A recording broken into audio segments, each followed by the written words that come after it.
Yan, maglilinis tayo ng LG dual inverter.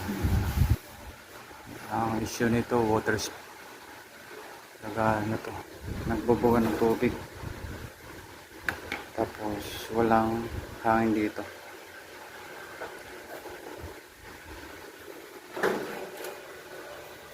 Tapos papalitan natin yung pinaka drain. Lalakihan. Ito yung papalit natin, 3/4. Dumi ng likod.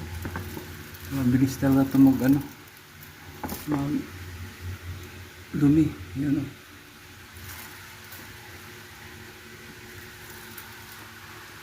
Linisin na natin ito. Ayan na. Nabalik na natin yung blower.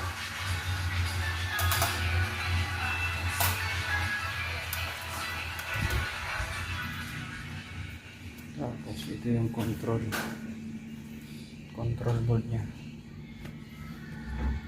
Tanggal din natin para hindi mapatalsik ng tubig. Balik na lang natin ito. Tuklap nya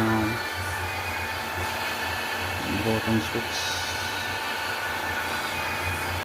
Okay na palitan na namin ng drain ni Master Madrid. Yan o. Si Madrid lang malakas. Balbautog.